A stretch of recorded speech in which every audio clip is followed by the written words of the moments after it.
तो अभी हमारा टॉपिक नंबर सिस्टम ही चल रहा है, और जब हम रेगुलर क्लास में नंबर सिस्टम पढ़ाएं तो आप मत बैठना। तब क्या करना, हम शीट देंगे, ऊपर बिठा देंगे नंबर सिस्टम की, तो उनको करना चालू कर देना। सही बात है, बार बार पढ़ने की जरूरत नहीं है। अब सुनो, कल हमने क्या बताया था, फैक्टर्स। आज हम एक बहुत सरल चीज बता रहे हैं जो तुमसे बनती है, लेकिन उसका यूज समझाएंगे तो आपको समझ में आएगा कि बड़े बड़े क्वेश्चन कैसे हो जाते हैं। देखो चलो, प्राइम फैक्टर बहुत इंपॉर्टेंट क्वेश्चन है, वो तो इधर के एग्जामों में आएगा ही, वो अभी अपन चर्चा करेंगे। कल हमने तुमको 7 चीजें बताई, जिनमें से आप बुक में 4 या 5 चीजें पढ़ पाएंगे। 2 चीजें कौन सी थी, मेंस पे चली जाती, ठीक है।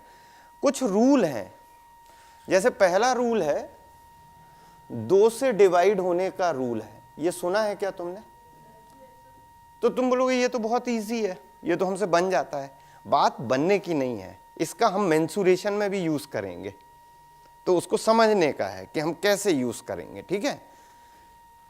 2 से डिवाइड होने का रूल है। दूसरा होता है 4 से, तीसरा होता है 8 से, चौथा होता है 16 से। ये चारों रूल एक साथ देख रहे हैं हम लोग। तो आप देखो कुछ ऑर्डर दिख रहा है इसमें, 2, 4, 8, 16, 32, 2 का मल्टीपल ही है हर कुछ। सही कह रहा हूं मैं? जैसे मैं कोई नंबर कह देता हूं, जैसे मैंने एक नंबर लिखा है 57832998, मान लीजिए ये एक नंबर लिखा मैंने क्या पूछा, क्या इसमें 2 का डिवाइड होगा? होगा। क्यों होगा? क्योंकि इसकी यूनिट डिजिट जो है वो क्या है, इवन है। क्या राइट बोला मैंने? हाँ, क्योंकि 2 से इसमें डिवाइड हो जाता है, इसलिए पूरे नंबर में डिवाइड होगा, ठीक है। 4 से कब डिवाइड होता है? 4 से तब डिवाइड होगा जब ये लास्ट के दोनों 98, लास्ट के दोनों कौन हुए, 98। क्या 98 में 4 का डिवाइड होता है? नहीं होता है, यानी इस पूरे नंबर में 98 का डिवाइड नहीं होगा, 4 का डिवाइड नहीं होगा। 8 के लिए क्या होता है, लास्ट की 3 डिजिट। समझ में आया? तो लास्ट का 3 क्या हुआ, 298। क्या 298 में 8 का डिवाइड होता है? नहीं होता है, यानी इसमें 8 का डिवाइड नहीं होगा। 16, लास्ट की 4 डिजिट को देखना है, इसमें 16 का डिवाइड होता है कि नहीं होता है। ऐसा एग्जाम में आएगा नहीं, ये तो मैं तुमको सिर्फ बता रहा हूं कि ये ऑर्डर क्या है। ऑर्डर क्या है, 2 मीन्स 2⁻1, इसलिए यहां पे एक डिजिट देखते हैं। 4 मतलब 2⁻2, इसलिए यहां पे 2 डिजिट देखते हैं। 8 मतलब 2⁻3, इसलिए 3 डिजिट देखते हैं। 16 मतलब 2⁻4, इसलिए यहां 4 डिजिट देखते हैं। बात समझ में आया? 35 लास्ट की 5 डिजिट देखते हैं। 35 मतलब 2⁻5, सही कह रहा हूं मैं? 64 2⁻6, लास्ट की 6 डिजिट देखते हैं। ये एक ऑर्डर है। क्या ये बात समझ पा रहे हो? तो इसमें इंपॉर्टेंट कौन है, 4 और 8। 4 और 8 पे क्वेश्चन मिलेगा। और आप एक कॉमन सेंस भी समझिएगा, कभी कभी क्या है, जैसे मेंसुरेशन है या आप बड़े क्वेश्चन आते हैं SI CI के, तो उधर पे मेरे को कभी क्वेश्चन पढ़ के ये समझ में आना चाहिए कि ये इसी का मल्टीपल में आंसर आएगा। तो वो आप कैसे समझो कि उसका मल्टीपल है, उससे डिवाइड हो जाएगा कि नहीं हो जाएगा? तो ये कब समझ में आएगा आपको, जब आपको ये रूल अच्छे से मालूम होंगे। क्या ये बात समझ पा रहे हैं? इसको नोट कर लेना, 2, 4, 8 और 16। 2, 4, 8 और 16। सेकेंड लिखोगे, ये एक लाइन खत्म हो गई है, ठीक है। सेकेंड है 3 और 9। यदि आप व्यापम के क्वेश्चन देखोगे तो उधर पे 9 और 3 के ऊपर क्वेश्चन आएगा। समझ गए? 3 and 9। तो 3 and 9 का क्या रूल है? 3 and 9 का ये रूल होता है कि जैसे मैंने कोई नंबर लिखा है 5 3 2, मान लीजिए इसको मैंने सम किया 5 and 3 8 and 2 10। क्या 10 में 3 का डिवाइड हो रहा है? नहीं हो रहा है, यानी इसमें 3 का डिवाइड नहीं होगा। सिमिलरली क्या इसमें 9 का डिवाइड हो रहा है? नहीं हो रहा है, यानी इसमें 9 का डिवाइड नहीं होगा। क्या ये बात समझ में आती है? क्या ये बताऊं ये रूल ऐसा बना क्यों है? देखो एक चीज बताता हूं, ये हो गया है, देखो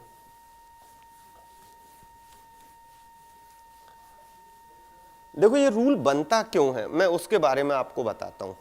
जैसे एनी 2 डिजिट नंबर बोलो, कोई भी 2 डिजिट नंबर 25, लेट 25। 25 का मीनिंग क्या होता है? इसमें डिजिट्स क्या क्या है? 2 and 5, सही बात है, 2 and 5 इसकी डिजिट है। 5 कौन सी पोजीशन पे है? यूनिट। एंड 2 10। तो क्या आप ये लिख सकते हो 5 into 1 प्लस 2 into 10? क्या ये समझ में आता है आपको? सही बात है, सही बात है। अब आप समझो, ये हो गया 20, ये हो गया 20 और ये क्या हो गया 5। ये बात क्लियर है? 20 को क्या मैं ऐसे लिख सकता हूं 18 प्लस 2 प्लस ये 5 तो है, क्या इसको ऐसा लिख सकता हूं? लिख सकता हूं ना? तो देखो 18 में तो 3 का डिवाइड हो रहा है ना, चेक किस में करना है? 2 और 5 में। तो वही डिजिट का सम है कि नहीं है? बात समझ में आया क्या बोला है मैंने? कि हम लोग ऐसा रूल क्यों बनाते हैं कि उसमें इसका डिवाइड हो जाएगा तो सम ऑफ डिजिट करके देखते हैं, क्योंकि जब हम उसको एक्सपांड करते हैं, जैसे 2 डिजिट नंबर, क्या आप ये समझते हो 10x प्लस वाई, ये 2 डिजिट नंबर होता है। तो 10x को आप 9x plus x plus Y लिख सकते हो क्या?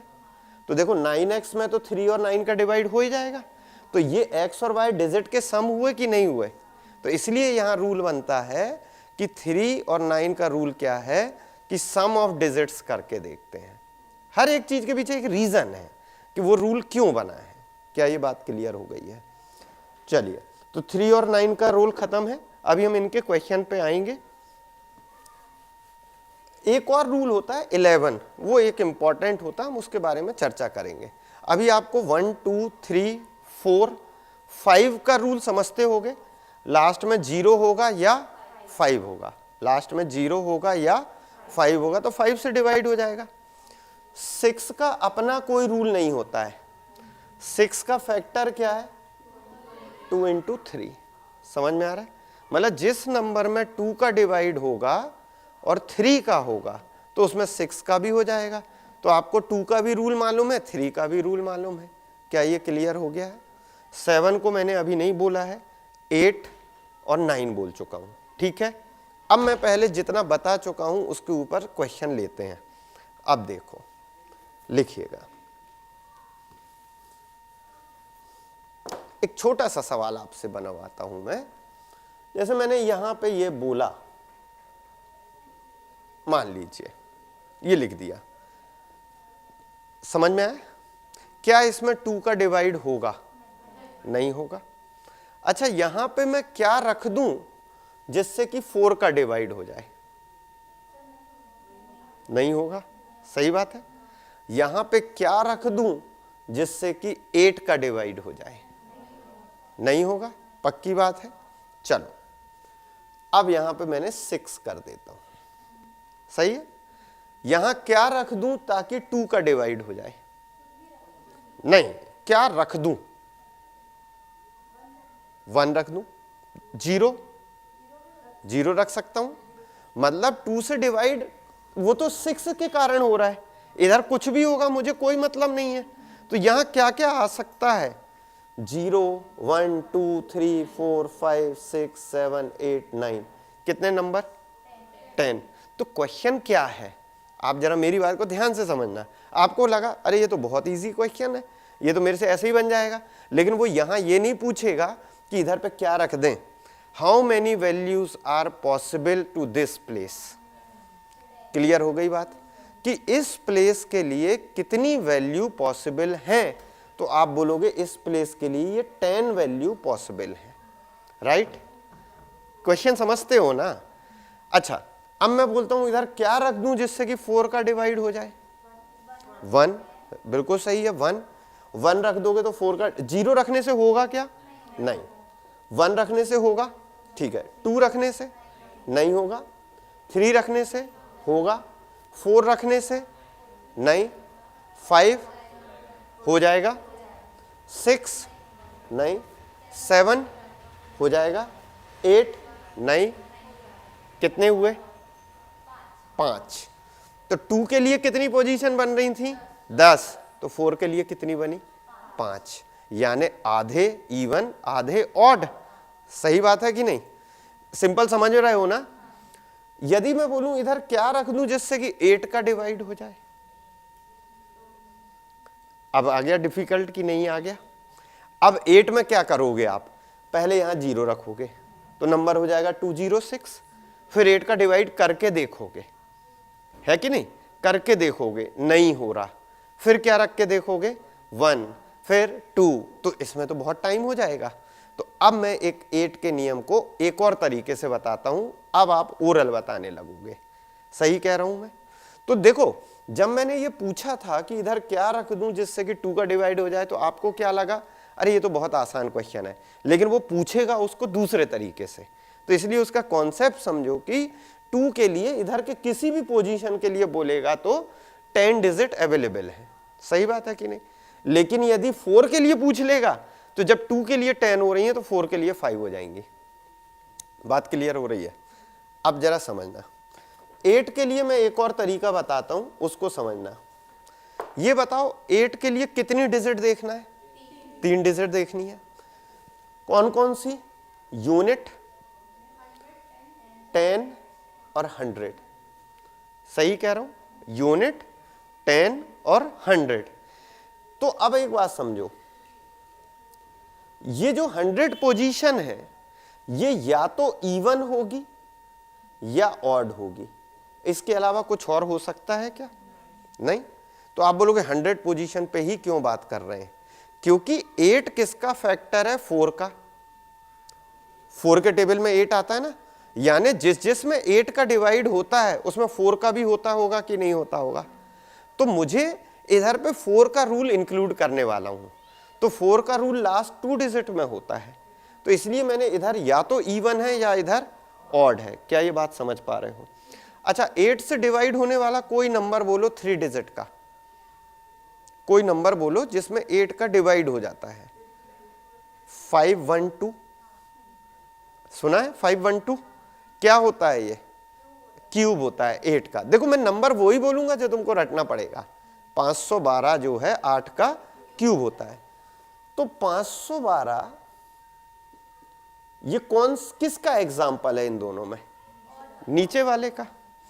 यदि मैं 612 लिख दूं तो ये इवन का एग्जाम्पल है। नंबर यही होंगे, इनके आगे कुछ भी हो सकता है। अब आप मुझे समझाओ, इसमें डिवाइड हो जाता है, आपको मालूम है? इसमें हो जाता है क्या? करके देखो, इसमें होता है क्या? नहीं, ऐसे लिख के नहीं करना है, ऐसे ही बताना है। नहीं होता। क्यों भाई? आप बिना देखे कैसे चेक करोगे? मैं वो बता रहा हूं। आप एक बात समझो, यदि इधर पे ऑड है, यदि इधर ऑड है तो लास्ट की 2 डिजिट में 4 ऐड करना है, तो 16 आ गया। क्या इसमें 8 का डिवाइड होता है? होता है, यानी इस नंबर में 8 का डिवाइड होगा। समझ रहे हो?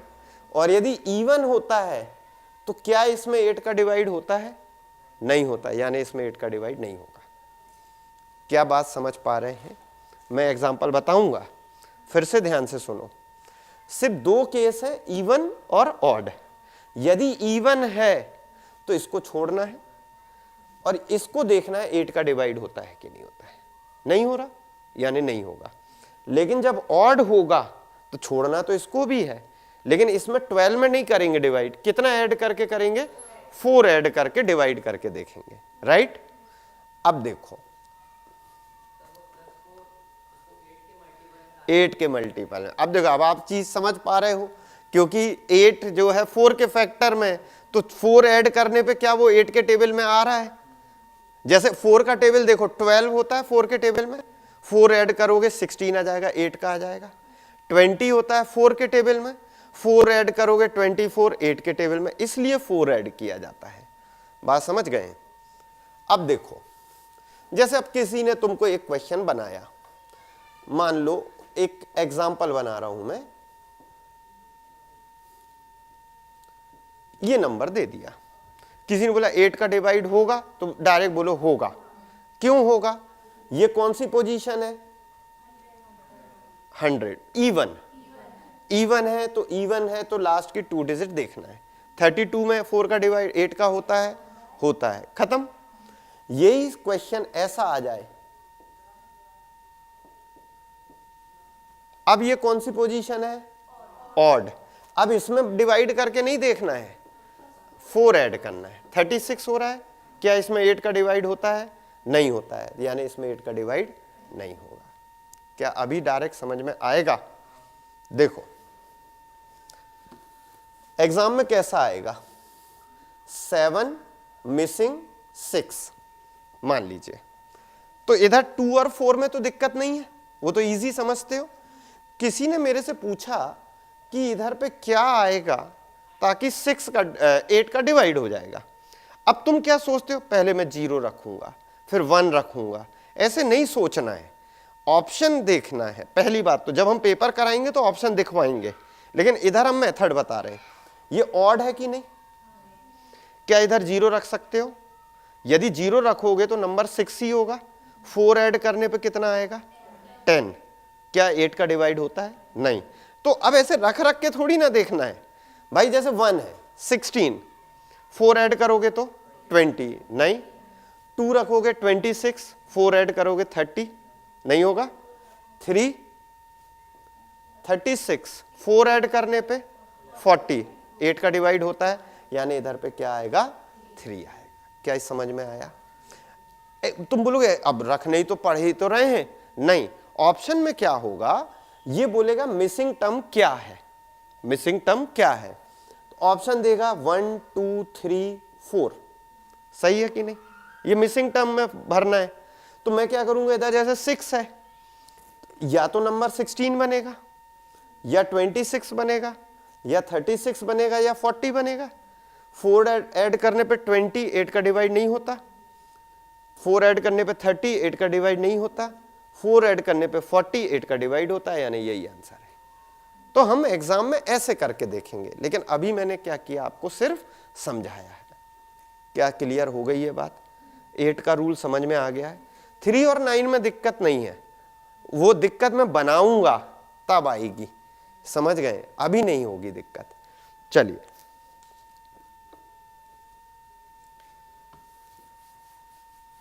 अब लिखो, एक क्वेश्चन लिखते हैं हम लोग। सीजीएल का क्वेश्चन है 2011।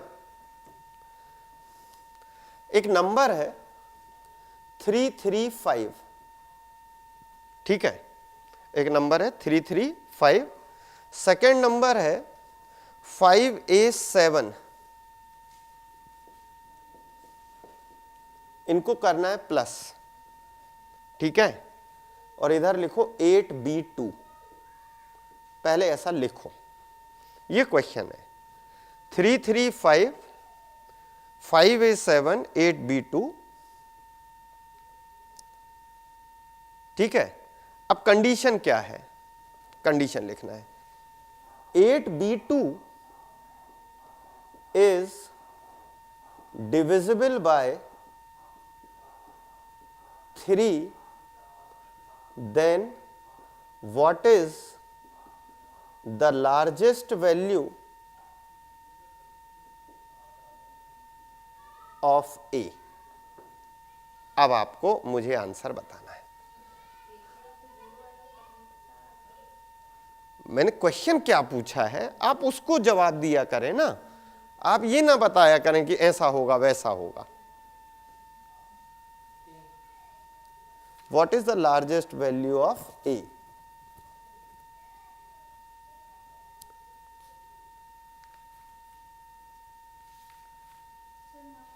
9, चलिए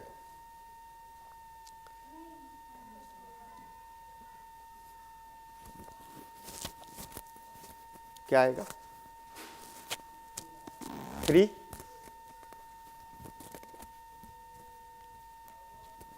समझ में आया? हाँ 4। अब आप देखो 9, 3, 4 अलग अलग आंसर आ रहे हैं, जबकि रूल क्या लगाना है मुझे 8b2 इज डिविजिबल बाय 3। अब आप थोड़ा कॉमन सेंस रखो, आज यहाँ पे प्लस लगा हुआ है, कल को यहाँ माइनस हो सकता है, इनटू हो सकता है, कुछ भी हो सकता है ना। यदि मैं इसको ऐड कर रहा हूँ 5 and 7 12 प्लस है ना, तो इसलिए ऐड किया है मैंने, तो 12 हो गया, तो कैरी कहाँ जाएगा, यहाँ पे आएगा कि नहीं आएगा, सही बात है। तो 3 and 1 4, लेकिन इधर पे b क्या आएगा मुझे नहीं मालूम अभी, समझ गए, क्योंकि इधर a नहीं मालूम मुझे।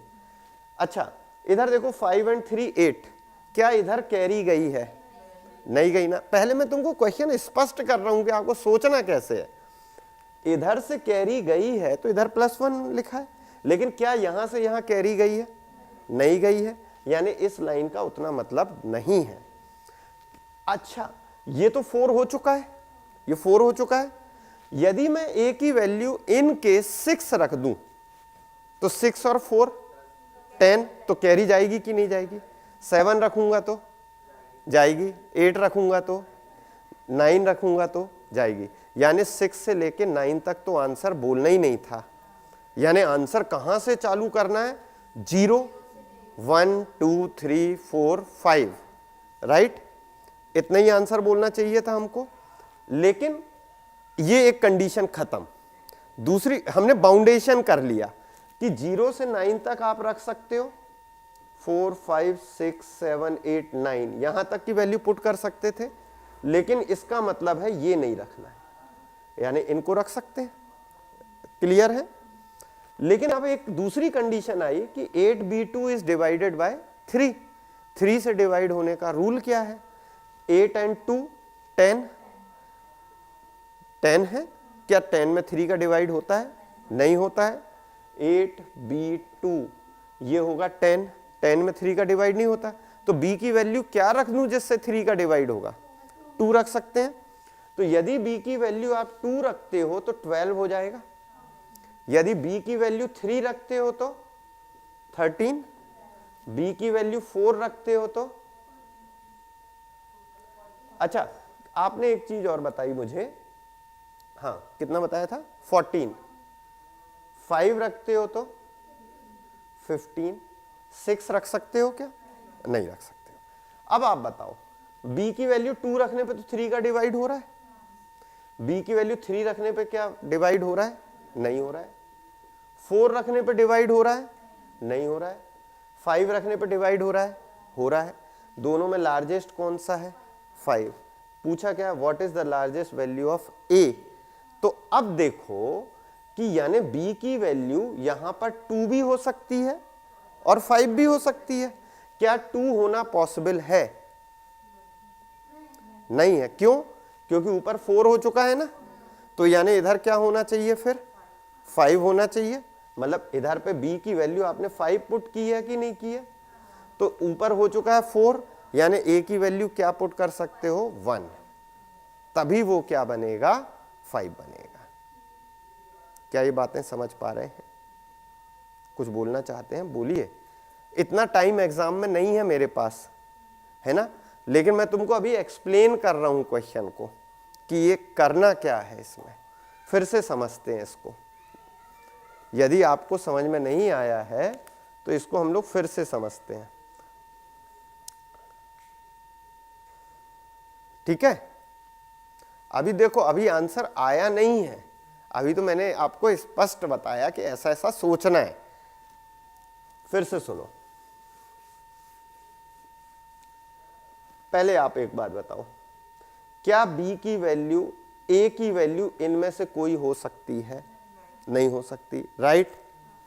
इसको मिटा देता हूं, ये किसकी वैल्यू, a की बोला है कि b की, ये वाली, ये मैंने किसकी लिखी थी, a की, ये b की बोल रहे थे आप, यही तो समझा रहा था, मुझे मालूम था नहीं आया है।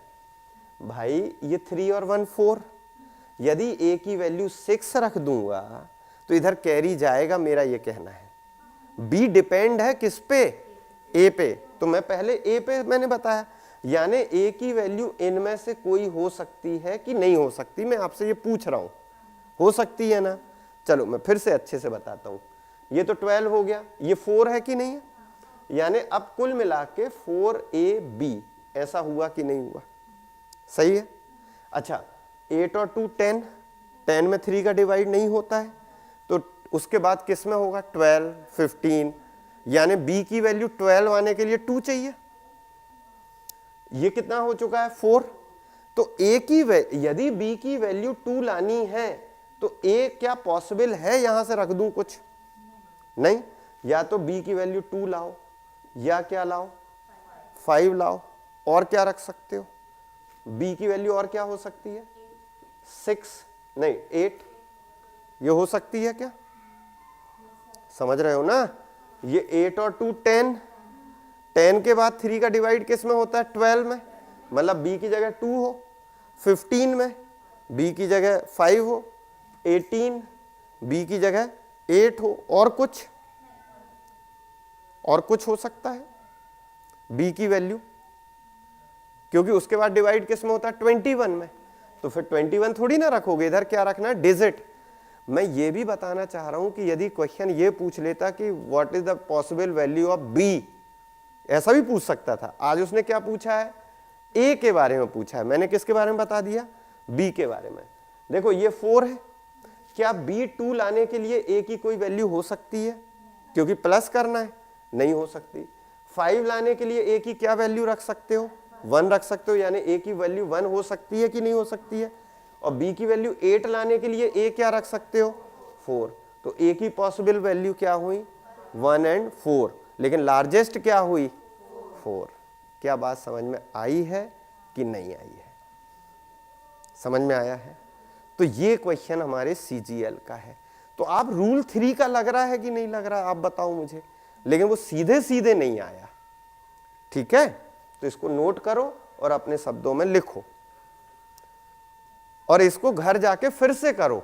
आप ना जल्दबाजी में मत पढ़ो, आप ना ऐसे लिखा करो कि ये एक्चुअली में क्वेश्चन हो क्या रहा है, इसमें किसकी वैल्यू रखना है। मुझे मान लो जैसे मैंने ए पूछा है, आप वहीं पे लिखो कि यदि बी पूछा होता तो हमारे आंसर ये होते, सही बात है। तो इससे हमको ए और बी दोनों के बारे में जानकारी होगी, लिख लीजिए।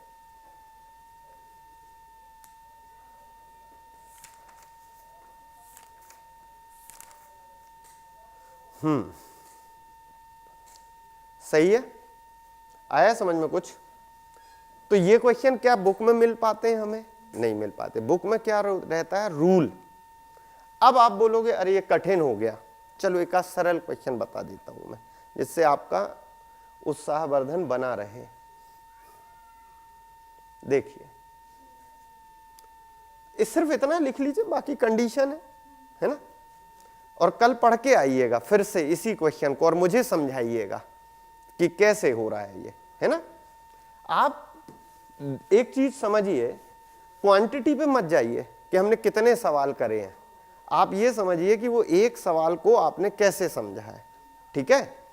चलो सेकंड सुनो, व्यापम कैसे पूछता है। व्यापम और जो हमारे प्री होते हैं ये सिंपल सा क्वेश्चन पूछते हैं, 382*152, सही है।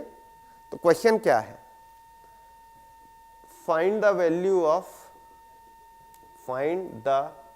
Value of asterisk, least value कर लेना, लीस्ट यानी सबसे छोटी, कि एस्ट्रिक की सबसे छोटी वैल्यू क्या होगी जिससे कि इसमें 3 का डिवाइड हो जाए। लीस्ट वैल्यू एस्ट्रिक की क्या होगी जिससे कि इसमें 3 का डिवाइड हो जाए, सही कह रहा हूं मैं। तो अब आपने रूल क्या पढ़ा है, 8 2 10 3 13 14 19 21, 21 आ रहा है कि नहीं आ रहा है, इनका सम करने पे 21 आ रहा है। क्या वो 3 के टेबल में होता है, होता है, यानी हमें किसी चीज की जरूरत नहीं है। तो आप आंसर क्या टिक करोगे, 0। अच्छा, ये जैसे मैं ऐड कर रहा हूं ना 8 2 10 3 13 और ये मैं अभी आपको एक और तरीका बता दूंगा कि ये ऐड नहीं करना पड़ेगा, सीधे आंसर बता सकते हैं। तो बोलोगे पहले बताओ उसको, लेकिन मेरा ये कहना है पहले आप क्या सीखें, ऐड करना सीखें। सही कह रहा हूं ना मैं?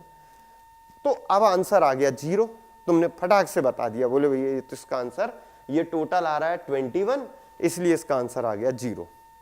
ठीक है, अब एग्जाम में जरा सा चेंज कर दिया उसने, find the number of all possible value of asterisk. सही कह रहा हूं? दूसरा क्वेश्चन बना दिया। एक क्वेश्चन था find the value of asterisk, second question है find the all possible value of asterisk, कि एस्ट्रिक की वैल्यू क्या क्या हो सकती हैं। 0 हो सकती है, 1 हो सकती है क्या, 2 3 4, समझ रहे हो ना कैसे 25 हो जाएगा, 5 6 7 8 9, ये सब हो सकती थी। तो कितनी पॉसिबल वैल्यू हुई, 4। तो आंसर आप किसको टिक करोगे, 4 को। समझ में आया कि इसका ये मतलब नहीं है कि 4 रख दिया है, इसका मतलब है कि एस्ट्रिक की हम क्या क्या वैल्यू रख सकते हैं, वो कितनी होंगी, 4 होगी। क्लियर हुआ क्या आपको, है ना? और क्या होगी, 0। यदि उसने पूछा है लीस्ट, यदि वो पूछ लेता कि find the highest value of, तो 9 बोलते। तो जब आप घर में अब करें, ये क्वेश्चन आपको आर.एस. अग्रवाल में मिलेंगे, तो आप जब वो पूछेगा ऐसा कोई क्वेश्चन, तो आप उधर पे ना हर वैल्यू रख के देखिए। उसने तो पूछा है लीस्ट, तो आप 0 लिख के आंसर में टिक कर दीजिए।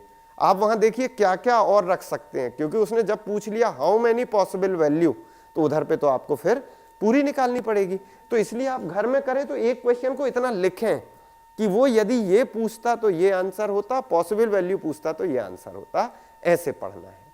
बात क्लियर हुई? अब सुनो, यदि यही क्वेश्चन 9 के लिए होता तो 21 टोटल हो रहा था, क्या 21 में 9 का डिवाइड हो रहा है? अब एस्ट्रिक की क्या वैल्यू होगी, 6 होगी। 6 के अलावा और कुछ नहीं, इतना सोचने की जरूरत नहीं है, क्योंकि देखो आपने बताया कि इधर एस्ट्रिक की वैल्यू 6 रख दोगे तो ये 27 हो जाएगा। अब 9 का टेबल 27 के बाद 36, यानी 9 और बढ़ाना पड़ेगा। सही बात है। तो क्या मैं 9 रख सकता हूं कि नहीं रख सकता हूं? नहीं रख सकते। क्यों? क्योंकि वो तो 27 में बढ़ाया था, ये क्या है, 21 है। तो 21 में 9 ऐड करोगे तो 30 आएगा। यानी इधर कितनी पॉसिबल वैल्यू है, 1, और वो कौन है, 6। मैंने क्वेश्चन एक बार पढ़ लिया, बच्चे को ये लगता बहुत सरल चीज आ रही है, वो पूछता कैसे है, समझना। यही मान लो क्वेश्चन आ गया, ये 21 है। क्वेश्चन क्या आया, find the difference between the largest and lowest value of asterisk. बात समझ में आ रही कि एस्ट्रिक की जगह पे रखने वाली लार्जेस्ट और लोएस्ट वैल्यू में कितना डिफरेंस है, तब आंसर 0 टिक होगा। क्यों?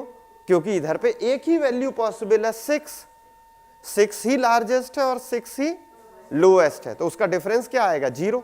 तो हम लोग क्या ऑप्शन में वो 6 जरूर देगा, तो हमको क्या लगता है ये 21 हो रहा है, 6 ही रखना पड़ेगा। जबकि उसने पूछा ये नहीं है, उसने क्या पूछा है कि एस्ट्रिक की जगह पे रखने वाली सबसे बड़ी और सबसे छोटी संख्या में कितना अंतर है। क्या बातें समझ रहे हो कि क्वेश्चन कैसे घुमाता है ना? देखने में हमको क्या लगता है, अरे ये तो बहुत इजी चीज चल रही है, ऐसा नहीं होता है। ठीक है, सिलेबस आप एक चीज समझो, मैं आपको बताऊं, मैं फॉलो कर रहा हूं 2000 से, 2000 से मैं एसएससी के पेपर देखता हूं, तो 2000 से ना सिलेबस एक ही है। हर किसी में देखोगे जनरल मैथ्स, पहली से लेके 10वीं तक की गणित आएगी, ऐसा लिखा रहता है। लेकिन उसी गणित में कितनी वैरायटी है ये कैसे समझोगे? आप एक बात बताओ मुझे, मार्केट में कोई ऐसी बुक होगी ना किरण की या घटना चक्र जिसके ऊपर लिखा रहता है इस ईयर से लेके इस ईयर तक के पिछले सालों के क्वेश्चन? तो अपन यदि ये सोचें कि क्वेश्चन वही पुराने आते हैं तो आप एक बात समझिएगा, जो 2000 मान लीजिए आप 5-6 की कोई घटना चक्र या किरण उठाएं तो उसमें लिखा रहता था 3000 प्लस क्वेश्चन। कौन से 3000 क्वेश्चन? जो लास्ट ईयर आ चुके हैं। अब की बुक देखोगे उसमें लिखा है 9000 प्लस क्वेश्चन। पहले 3000 थे, अब 9000 थे। तो यदि पेपर रेगुलर रिपीट हो रहा है तो फिर ये क्वेश्चन 3000 से 9000 कैसे हो गए? कोई दूसरे क्वेश्चन आए होंगे लेकिन सिलेबस चेंज नहीं हुआ, यानी उन्होंने पूछने का पैटर्न बदला। इस चीज को समझिए। अपन बोलते हैं ना लास्ट ईयर के पेपर पढ़ो, तो इसका मतलब ये नहीं होता कि बस पेपर पढ़ लो, उसका ये मतलब होता है उनसे आइडिया लो कि उस क्वेश्चन को और कैसे पूछेगा। अब समझो, तो देखो इधर पे अभी हमारे पास सिर्फ किसका रूल और बचा है? 11 का रूल बचा है बताने के लिए। आप बोलोगे 7 का भी रूल है। 7 का रूल उतना इंपॉर्टेंट नहीं है, मैं बता दूंगा क्या होता है, बहुत बड़ी बात नहीं है उसमें, है ना। आप समझिए 11 का रूल लिख लीजिए, यहां से क्वेश्चन बन जाता है। 3, 9 और 11 ये जरूरी हैं हमारे प्री के लिए, मेंस में सीधा सीधा सवाल नहीं आएगा। देखिए आया समझ में? नहीं आया? 11 का रूल क्या होता है वो देखो। एक बात बताओ पहले मुझे, 1331 इसकी क्या खासियत है? ये क्या है? 11 का क्यूब है। सही बात है। आप देखो मैं नंबर वो ही लिखता हूं जो हमको याद भी करना है ना। 11 का क्यूब है, तो इसमें 11 का डिवाइड क्यों हो जाता है? क्योंकि ये पोजीशन और ये पोजीशन और ये पोजीशन और ये पोजीशन, इसको क्या बोलोगे? Even position, odd position. जल्दबाजी में हम लोग बोल देते even number odd number, number नहीं, इवन पोजीशन ऑड पोजीशन। तो इवन पोजीशन मतलब ये दोनों, इनका सम क्या है? 4। ऑड पोजीशन का सम क्या है? 4। तो यदि इवन पोजीशन और ऑड पोजीशन इनका जो डिफरेंस है वो 0 आ रहा है तो उसमें 11 का डिवाइड हो जाता है। या 0 आ रहा है या 11 आ रहा है या 22, मतलब मल्टीपल ऑफ 11।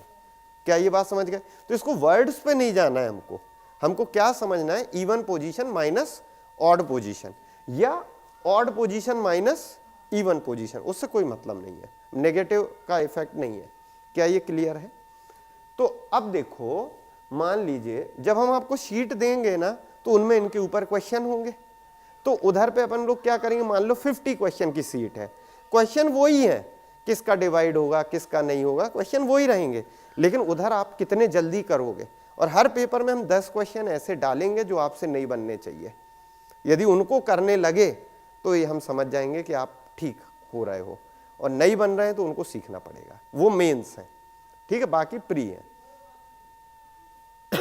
देखो जैसे मैंने एक नंबर लिख दिया, सिंपल सी बात, मैंने बोला क्या इसमें 11 का डिवाइड हो जाएगा? तो आपको क्या करना है, ये समझ में आ रहा है? 8, 7, 15, 5, 20, 11, 16, क्या ये समझ में है?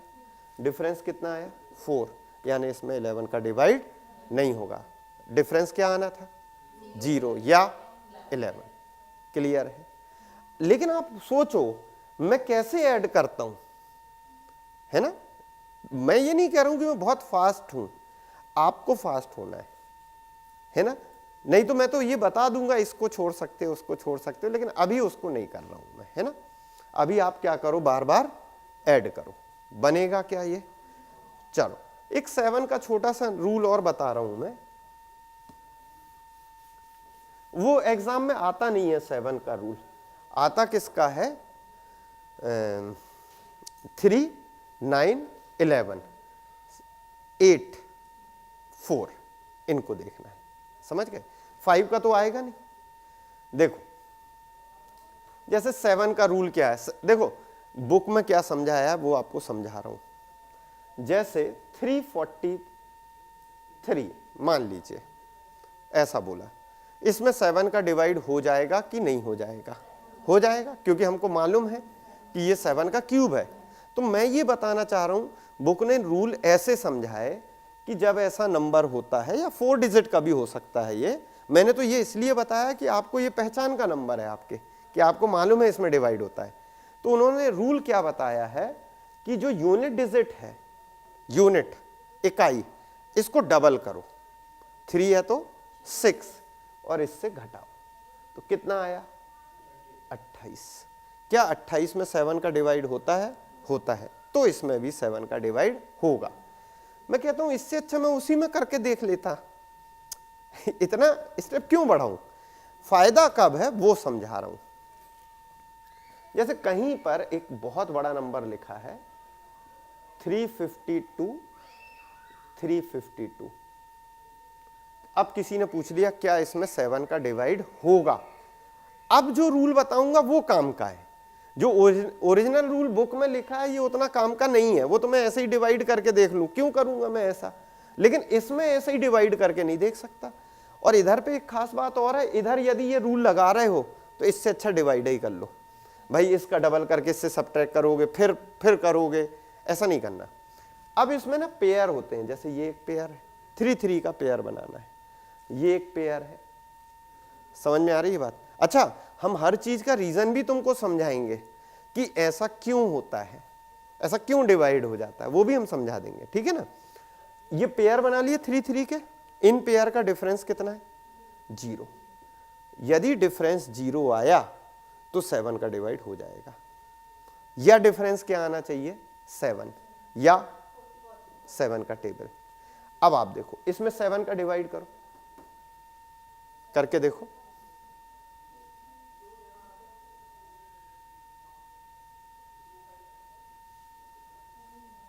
नहीं हो रहा? डिवाइड हो रहा है कि नहीं हो रहा है? अच्छे से सोच के बोलो।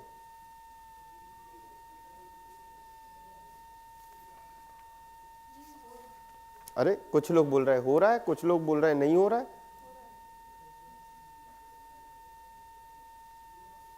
हो रहा है? अरे अब हो गया। चलो देखो, यहां कमजोरी नहीं होनी चाहिए। अब मुझे बताओ 7 खत्म, अभी समझ में आया? तुम कोई बोलोगे और बड़ा नंबर होता तो हम लोग क्या करते हैं, 3 का पेयर मान लो इधर 23 होता तो एक पेयर ये हो जाता, फिर ये पेयर ऐड करके इसको सब्ट्रैक्ट करते हैं, ऑड पोजीशन इवन पोजीशन। लेकिन इधर पोजीशन नहीं, क्या लेते हैं हम? पेयर। समझ में आ रहा है क्या बोल रहा हूं मैं? बाकी इतना बड़ा नंबर आना पॉसिबल नहीं है। 6 का मैंने बताया। मुझे ये बताओ, चलो ये 23 छोड़ो, क्या इसमें 3 का डिवाइड होता है? पहले मुझे बताओ। 7 का तो मैंने बता दिया होता है, क्या इसमें 3 का डिवाइड होता है? पहले मुझे बताओ। नहीं होता। क्या इसमें 11 का डिवाइड होता है?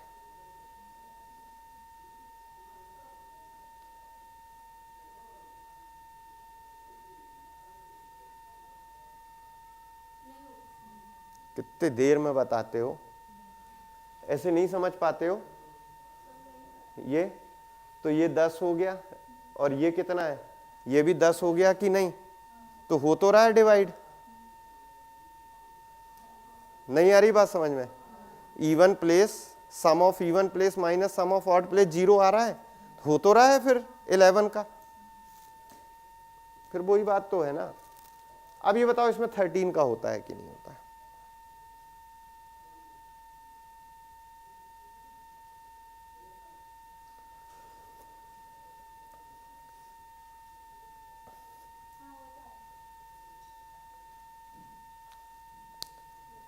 अब मुद्दे की बात सुनो, क्या बता रहा हूं, क्या हो रहा है वो सुनो।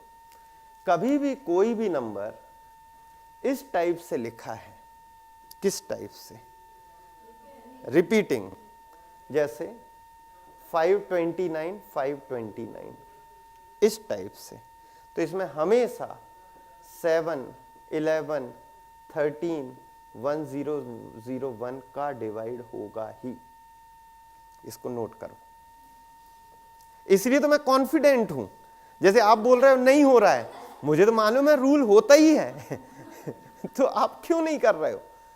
नहीं, तो आप लिखिएगा if any number this type repeating number 3 digit में, हाँ 3 के डिजिट, 2 का भी होता है वो भी बताऊंगा, लेकिन अभी किसका देखो 3 का। तो ये ऑलवेज 7, 11, 13 एंड 1001 से डिवाइड होता है।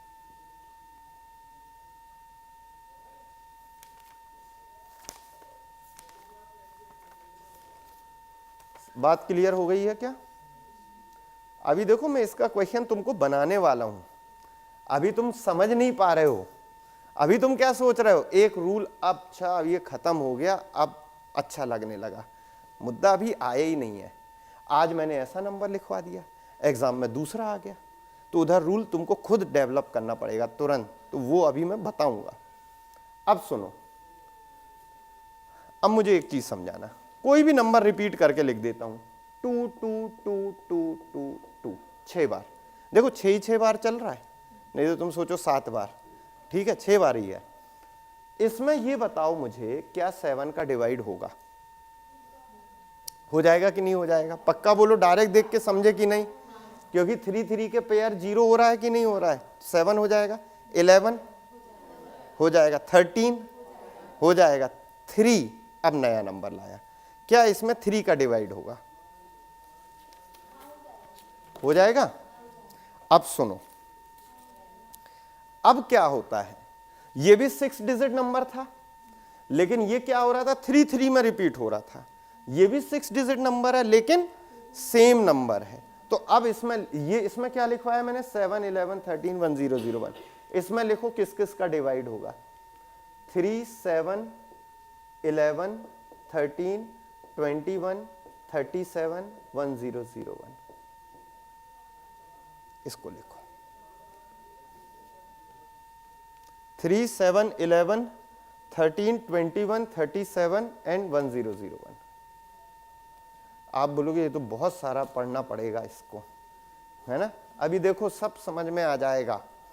मैं ये बताना चाह रहा हूं, आपको ये याद नहीं कर लेना है कि इसमें इसका जाएगा, सिर्फ याद किसको करना है, इस लास्ट वाले को समझना है, यहां से क्वेश्चन बनता है। नहीं तो आप मेरे से पूछोगे क्या इसमें 3 का डिवाइड होता है, तो मेरे को नहीं भी मालूम होगा रूल, तो मैं चेक करके बता दूंगा ना। नहीं समझ रहे, आप मुझे बोलोगे 13 का डिवाइड होता है क्या, तो मैं डिवाइड करके देख लूंगा। नहीं, ऐसा क्वेश्चन नहीं बनेगा। अब लिखो CGL का, पहले ये दोनों समझ में आ गए, फिर मैं ये समझाऊंगा अभी कि ये 1001 कहां से आ रहा है। बाकी तो नियम से आ रहे हैं। कोई बोलता है 3 का रूल क्यों लग रहा है, तो वो तो मैंने बताया भाई, इनका सम ऑफ डिजिट करो तो 6 2 12, किसी का भी कर लो, 6 टाइम्स जब आएगा तो उसका 3 रिपीट होगा तो 18 होगा, 4 रिपीट होगा तो 24 होगा। वो 3 का टेबल बनेगा ही का नहीं बनेगा। 7 आप समझ ही रहे हो कि पेयर, 11 आप समझ ही रहे हो इवन पोजीशन ऑड पोजीशन, तो वो तो वहां से चल रहे हैं। ये 1001 कहां से आ रहा है या 10,001, मैं उसको बताऊंगा। समझ में आया? अब लिखो क्वेश्चन, अभी सब समझ लोगे। एक छोटा सा क्वेश्चन लिखो, लिखिएगा बढ़िया, जैसी लैंग्वेज में आया है वैसा ही लिखवाता हूं। लिखो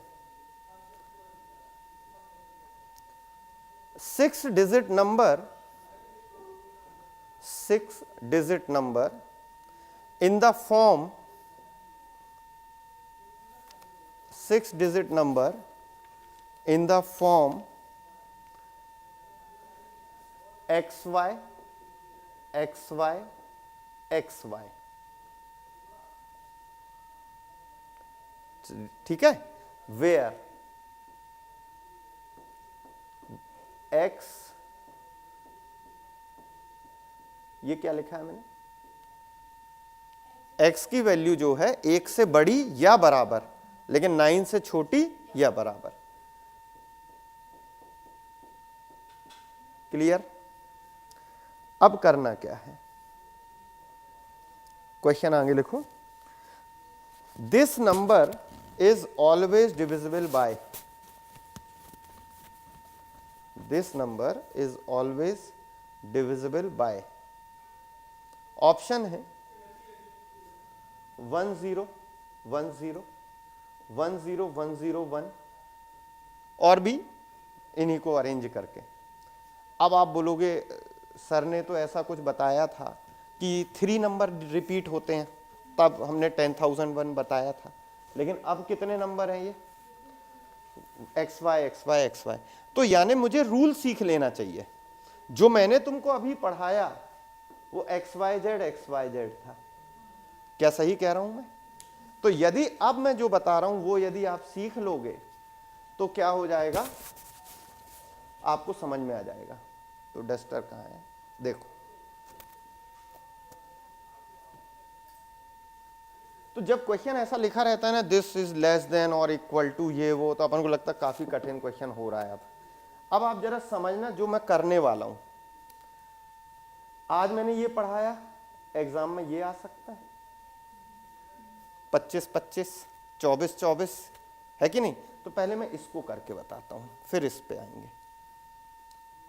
ये कौन सी पोजीशन है? मतलब y इंटू 1, सही है? ये राइट, ये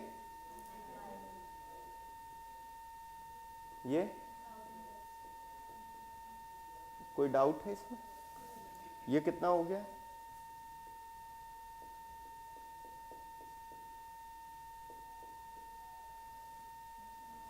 ये समझ में आ रहा है? कॉमन क्या है? 1 0 1, 10x प्लस वाई, ये तो नंबर होता है। ये किसके मल्टीपल में आया है? यानी ऐसा नंबर हमेशा 101 से डिवाइड होगा। क्या ये बात समझ में आ रही है कि नहीं? अब आप कुछ समझ पा रहे होंगे कि इधर पे ये यूनिट है, ये 10 है, ये 100 है, ये 1000 है, 10,000 लाख, तो x इंटू 1 लाख लिखोगे। समझ रहे हो? ये जब 1000 आया था तो आपका कॉमन 101 लिखा था। जब ये लाख निकलेगा तो 10,001 करीब आएगा कॉमन। नहीं आ रही बात समझ में? इसको देखो मैं करता हूं, y into 1, x into 10, y into 100, x into 1000, y into 10,000, x into 1 lakh. क्या ये समझ में आया? अब देखो, वो तो मैं समझा रहा हूं इसलिए मैं इसको ऐड करूंगा उसको ऐड करूंगा। मुझे मालूम है ये जो आया है 101, ये y है यहाँ पे, ये 101 आया है, यही कॉमन निकलेगा। ये मुझे समझ में आ चुका है।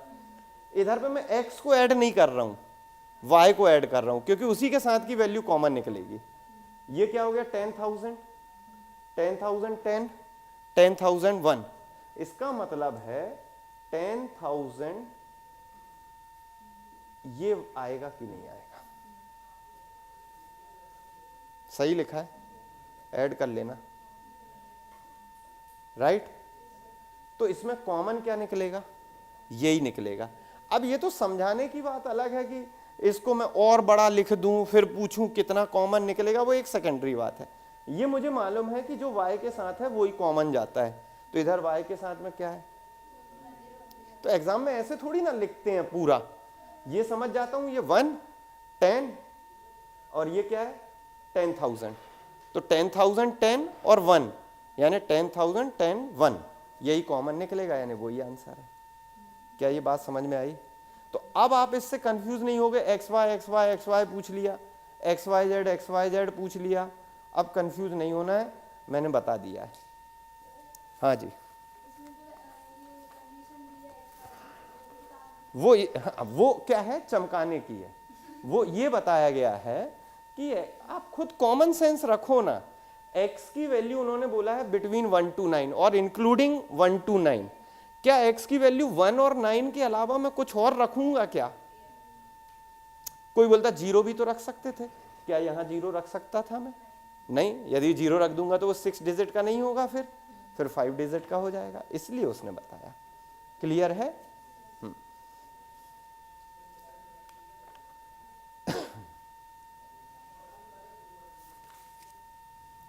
मेरे हिसाब से ये आपको समझ में आया होगा। आप देखोगे कि जब मैं आपसे पूछूंगा ना तो आपको ऐसा लगेगा कि अरे ये मुझसे पढ़ा है कि नहीं पढ़ा है। जब मेरा क्वेश्चन पूछूंगा, ये बताना अलग होता है, प्रश्न पूछना अलग होता है। एक बार ऐसा ही क्वेश्चन आया, जैसे अभी मैंने आपको बताया, मान लीजिए 356 ऐसा क्वेश्चन आया था, इज ऑलवेज डिविजिबल बाय, ऐसा क्वेश्चन आया। क्वेश्चन समझ में आया कि ये जो क्वेश्चन है, ये जो नंबर है, ये हमेशा किससे डिवाइड होगा, ऐसा पूछा है उसने। पहला ऑप्शन लिखा है ओनली 7, ये पहला ऑप्शन दे दिया। समझ में आ रहा है मैं क्या कह रहा हूं?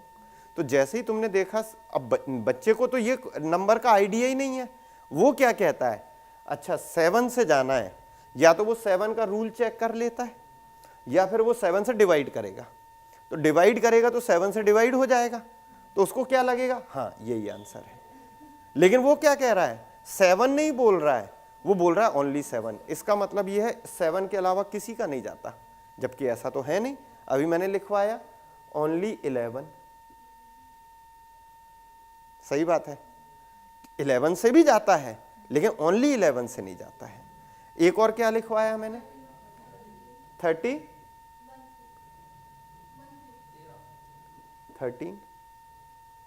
ठीक है। चौथा यही था 1000 में। पांचवा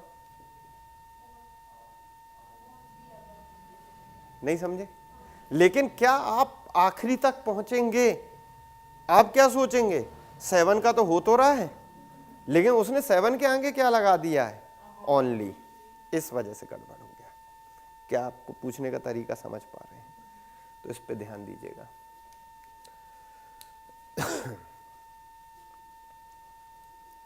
ठीक है, तो कुछ अंतर समझ में आ रहा है कि क्वेश्चन कैसे बन रहा है। हमें एक रूल नहीं सीख लेना है, 3 से जाने का नियम, 9 से जाने का नियम। वो किस में लिखा है, आर.एस. अग्रवाल में। आप घर जाके क्या पढ़िए, उन क्वेश्चनों को करिए और टाइम के अंदर करिए। और ऐसा मत करिए कि बस एस्ट्रिक देखा, ये आएगा, खत्म हो गया। थोड़ा विचार करिए कि और क्या क्या आ सकता था इधर पे, क्योंकि क्वेश्चन कभी कभी घुमा के पूछता है, स्मॉल डिजिट लार्जेस्ट डिजिट में डिफरेंस कितना है, उनका मल्टीप्लिकेशन कितना है, पॉसिबल वैल्यू कितनी है। तो आप वहाँ पे थोड़ा विचार करो कि क्या क्या हो सकता है, तो आपका थोड़ा सही समझ में आएगा। चलो,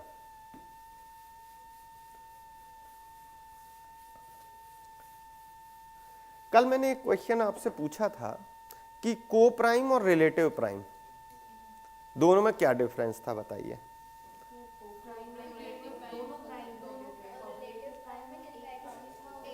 हाँ, मतलब कि को प्राइम में दोनों प्राइम होना जरूरी है, लेकिन रिलेटिव प्राइम में दोनों प्राइम हो ये जरूरी नहीं है, राइट।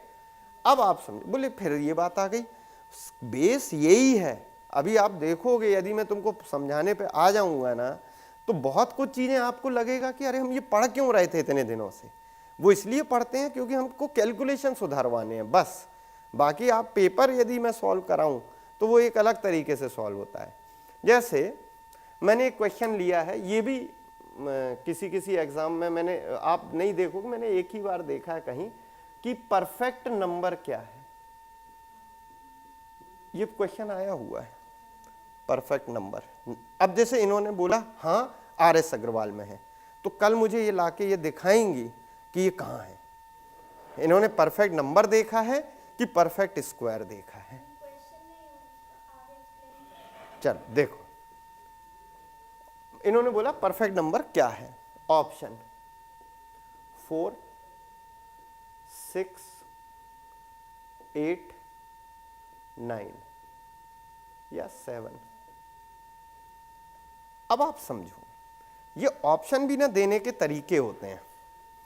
एक बच्चे ने क्या कभी ये परफेक्ट नंबर सुना है, परफेक्ट कहाँ सुना है, परफेक्ट स्क्वायर सुना है। तो परफेक्ट स्क्वायर क्या होता है, जिसका डायरेक्ट अंडर रूट बता सकते हो, जैसे 4, 9, 25, 16 ये सब। तो यदि तुमने बस इतना जाना है कि परफेक्ट का मतलब यही होता है, तो सिर्फ आपके लिए 4 पहले नंबर पे दिया गया है कि आपको ये दिख रहा है 4 का अंडर रूट निकल जाएगा, बाकियों का नहीं निकलेगा, यानी 4 ही आंसर है। दूसरा बच्चा जिसने परफेक्ट भी नहीं सुना है, उसने सुना है इवन ऑड, तो उसको क्या लग रहा है कि ये तीनों इवन है, ये ही ऑड है, ये ही अलग सा है, इसलिए इसी को टिक करो। मतलब हर किसी की सुविधा का ख्याल रखा गया है। लेकिन अब आप आते हैं मुद्दे पे कि what is perfect number. Perfect number एक डेफिनेशन है। 4 ये इसके फैक्टर हैं कि नहीं है? ये फैक्टर है। 6 1 into 2 into 3, right. 8 1 into 2 into 2 into 2, 7, ये सभी फैक्टर हैं। अब आप देखो सम ऑफ फैक्टर कितना है, ये कितना हो रहा है 5, और नंबर क्या है 4, क्या इक्वल है? नहीं। 7 and 1 8, नंबर क्या है 7। 2 4 6 7, नंबर क्या है 8। 3 2 5 और 1 6, नंबर क्या है, यानी तो डेफिनेशन क्या हुई परफेक्ट नंबर की? The factor of number, the sum of factor of number is again a number, then number are called perfect number. कि यदि आप उसके फैक्टर को ऐड करते हैं तो क्या होता है, वापस यदि नंबर मिल जाता है तो वो कौन सा नंबर कहलाता है? परफेक्ट नंबर कहलाता है। सही कह रहा हूं मैं? अच्छा,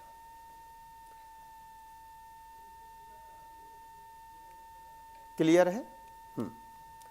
यदि मैं इसी की और प्रॉपर्टी पे आ जाऊं तो अब आप एक और प्रॉपर्टी सुनो, ये बुक में लिखी नहीं है। ये क्या हुआ है, ऐसे पढ़ते रहते हैं ना, तो कुछ भी करके देखा, बोले अरे इसमें तो ये भी यूज हो रहा है, फिर दूसरी जगह चेक करके देख लिया। कैसे? जैसे ये परफेक्ट नंबर है, ये इसके फैक्टर है, ये इसके फैक्टर हैं परफेक्ट नंबर के, इनको रेसिप्रोकल कर दो। रेसिप्रोकल मतलब 1 1/2 1/3, इनको ऐड करोगे, यही होगा क्या? सही लिखा है, कोई गलत तो नहीं लिखा है ना? तो इनको ऐड कर दो तो ये हो गया हमारा 11/6 आया। ठीक है, अब देखो इसके बारे में अभी मैं चर्चा करूंगा। एक आध परफेक्ट नंबर और बता रहा हूं, कोई और परफेक्ट नंबर सोचो।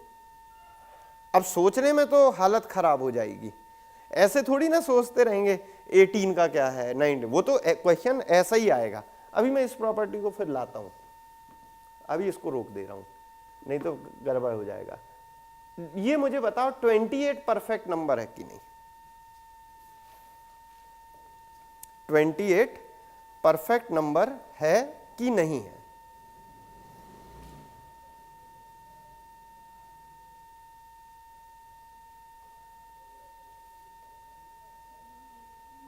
नहीं है। चलो देखें, इसका फैक्टर क्या है? 1 2 4, लिखूं 7 और 14। अब फिर एक नई बात आ गई है।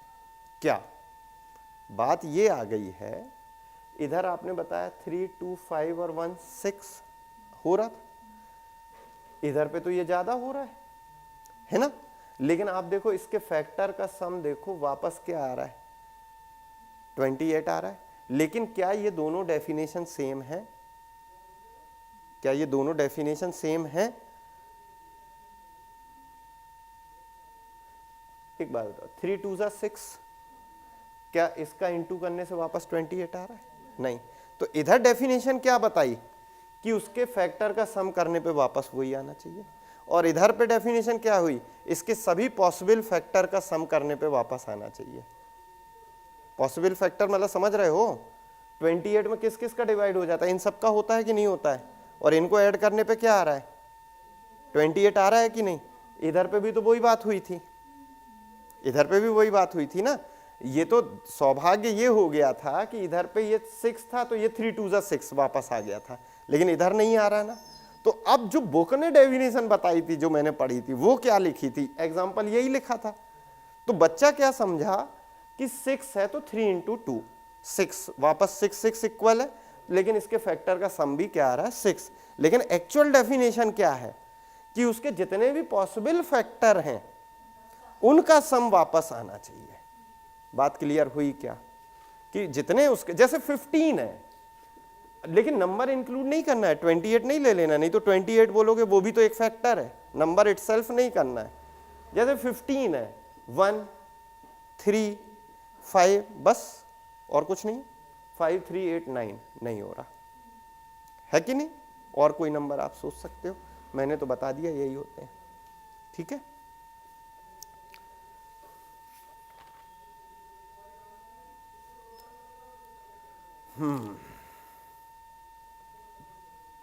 क्लियर हुई बात? अच्छा, अब मुझे ये बता दो, क्या ये नेचुरल नंबर, होल नंबर सुने हैं? ये natural number, whole number, integer, rational, irrational, क्या इन सब नंबरों को आप जानते हैं? ठीक है, क्या अभी मैं आपसे पूछूंगा क्या प्रॉब्लम होती है। देखो बेसिक डेफिनेशन क्या है? बेसिक डेफिनेशन है कि आपका जो नंबर होता है जो डिवाइड में लिख सकते हैं, मतलब p बाय क्यू में लिख सकते हैं, वो रैशनल है, और जिसको नहीं लिख सकते हैं वो इर्रेशनल है। सबसे पहले व्यापम का सवाल बता देता हूँ, घोंट के रखो। मैं जो प्रश्न बोलता हूँ ना, घोंट के रखो, ये आप पेपर आप भी दोगे अभी 2-3 महीने में, कोई ना कोई पेपर। पूरी शिफ्टें जरूर किसी किसी से पूछा करो, या यूट्यूब में रिव्यू आते हैं उनको जो जरूर सुनो, आपको वो क्वेश्चन मिलेगा ही। ये उनके पेटेंट क्वेश्चन है, समझ गए? ये कहीं ना कहीं देना है। प्रश्न ये है, व्हाट इज पाई? पाई क्या है, रैशनल कि इर्रेशनल? क्या है? रैशनल है, इर्रेशनल है? देखो 2 आंसर आ गए अब भी इर्रेशनल है का नहीं, पाई है इर्रेशनल, अपरिमेय। और पाई की जो वैल्यू है 22/7 वो है रैशनल। ये मैंने बोला भी होगा कभी। और ये दोनों हमको लगता है 10th वगैरह आपने पढ़ा होगा तो उधर लिखा रहता था यूजिंग पाई इक्वल टू 22/7 और 3.14, ऐसा लिखा रहता था। लेकिन यदि आप 22/7 को सॉल्व करें तो क्या वो सिर्फ 3.14 आता है कि चलता जाता है? चलता जाता है ना। तो यानी उसको आप बाउंड नहीं कर पा रहे हो, यानी 22/7 और पाई, जो पाई की वैल्यू है वो 22/7 नहीं है, वो है 3.14, और जो भी चल रही है वो अप्रॉक्स 22/7 है। तो इसलिए बच्चे के मन में क्या आता है, पाई की वैल्यू हुई तो यही होती है, तो फिर दोनों अलग अलग क्यों है? क्योंकि ये क्या है, अप्रॉक्स इक्वल है। तो पाई जो है इर्रेशनल है और 22/7 रैशनल है। पहली बात तो ये जान लो। और यदि मेंस को पढ़ रहे हो CGL, तो 11th यदि आपने मैथ्स वाले होंगे आप, तो उधर एक सीरीज पढ़ी होगी एक्सपोनेंट, E सुना है?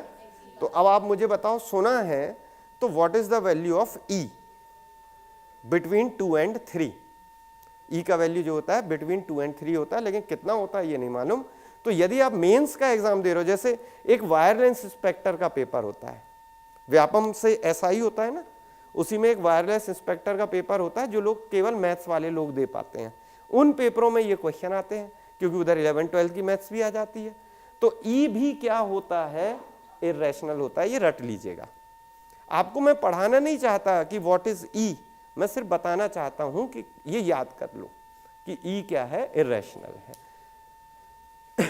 जितने भी नंबर हैं जिनका हम अंडर रूट नहीं निकाल सकते, √2, √3, √5, √6, √7, ये जितने भी नंबर दिख रहे हैं, अब आप बोलोगे √9 नहीं, √9 3 परफेक्ट है वो, है ना। तो जितने भी नंबर के हम अंडर रूट नहीं निकाल पाते वो सब कौन होते हैं, इर्रेशनल। पहले डेफिनेशन है, समझ रहे हैं। आपको डाउट कहां पे है, मतलब क्या डाउट होता है उसमें, थोड़ा बताना चाहेंगे? हाँ वो होता है।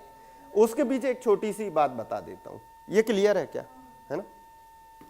अब जैसे कल भी आप लोग थोड़ा सा, मुझे ऐसा लग रहा था थके टाइप के लग रहे थे कि हम थक गए हैं, बहुत देर से पढ़ रहे हैं, ऐसा वैसा। मैं ऐसा समझाना चाह रहा हूँ कि जो हम पढ़ रहे हैं इसकी आपको बहुत ज़्यादा प्रैक्टिस नहीं करनी पड़ रही है अभी। जब हम ट्रिग्नोमेट्री ज्योमेट्री पढ़ाएंगे तब थोड़ी ज़्यादा दिक्कत होगी, क्योंकि उधर कोर्स थोड़ा ज़्यादा चीज़ें बताते हैं। इधर जो चीज़ें हैं ना, ये बहुत बेसिक चीज़ें बता रहा हूँ अभी मैं, सिर्फ उनको पढ़ने के तरीके चेंज करना है हमको, समझ रहे हैं। देखो जैसे मैं आपसे पूछूं कि किसी के भी अपॉन में यदि मैंने 1 लगा दिया है तो कोई इफेक्ट आएगा कि नहीं आएगा। अब मेरी एक बात सुनना, इसका आंसर देना है। एवरी इंटीजर इज रैशनल, एक line every integer is rational, और दूसरी लाइन है एवरी रैशनल इज इंटीजर। इनमें से सही क्या है? Every integer is rational, right. Exam में ऐसा क्वेश्चन आ जाएगा ना तो आप परेशान हो जाएंगे, ये लिख क्या रहा है। तो इसलिए वो फील करना पड़ता है उन चीजों को, क्योंकि ऑप्शन क्या होंगे? Only first, only second, both, neither 1 not 2। नहीं समझे? दोनों नहीं। अब आप समझो 0/1 क्या ये रैशनल नंबर है कि नहीं है? परिमेय है कि नहीं है? आरक्षक का प्रश्न है ये। बोल मेरे भाई, है? कॉन्फिडेंट नहीं लग रहा है वो बोलने में। कॉन्फिडेंट हो, क्यों है? p/q, हाँ बोलो। हाँ, अपॉन में 0 नहीं होना चाहिए, ऊपर 0 चल जाएगा, सही कह रहे हैं। अभी मैंने एक बात बोली कि किसी के भी अपॉन में 1 लगा दें तो वो तो रैशनल बन जाएगा, इसलिए तो every integer is rational. 5/1 rational. Clear है क्या? तो बड़ा सेट कौन हुआ? इंटीजर हुआ कि रैशनल हुआ? अच्छा प्रश्न बनाए। बड़ा सेट कौन है? इंटीजर है कि रैशनल है? अब देखो फिर गलत बात बोलते हो। मैंने बोला every integer is rational but every rational is not integer. तो रैशनल ज्यादा हुए ना, जितने इंटीजर हैं वो तो रैशनल होंगे ही, लेकिन इंटीजर यानी जिसमें पॉइंट ना हो। जैसे 2/5, बताओ ये रैशनल है कि नहीं है? रैशनल है। सॉल्व करोगे 0.4 आएगा, क्या ये इंटीजर है? नहीं। तो इंटीजर रैशनल इंटीजर नहीं होता हमेशा, तो यानी रैशनल ज्यादा होंगे, इंटीजर कम होंगे। क्या ये बात समझ गए? अब बात ये हुई कि अभी जैसे आपने कहा कि हमको ये इसमें दिक्कत होती है, अपॉन में 1 लगा देते हैं तो कोई दिक्कत नहीं आती है, ऐसा आपने मान लिया है ना। जैसे कि मैंने बोला 5/1, ये सही लिखा है मैंने। क्या मैं ऐसा लिख दूं तो क्या ये सही है? 0.5/1 नहीं, वो तो अलग अलग है, वो एक बात अलग है। ये मैंने गलत नहीं लिखा, ये सही लिखा है। 5 को 5/1 लिख दिया है, लेकिन इसको यदि मैंने ये लिखा है तो इधर हमने ये पॉइंट वाले नंबर में नीचे जब 1 लगा रहे हैं हम, तो उधर हमने एक थ्योरी और पढ़ी है कि 1 जो है वो पॉइंट के बदले लगता है, पॉइंट के बदले लगता है। तो फिर यहाँ पे हमको एक 0 भी लगाना चाहिए, लेकिन इधर तो ऐसा कोई रूल नहीं है। यानी हम डेसिमल वाले नंबर में नीचे 1 लगाएंगे तो वो पॉइंट के बदले आता है, सामान्य नहीं लगाते हैं। बात क्लियर हो रही है?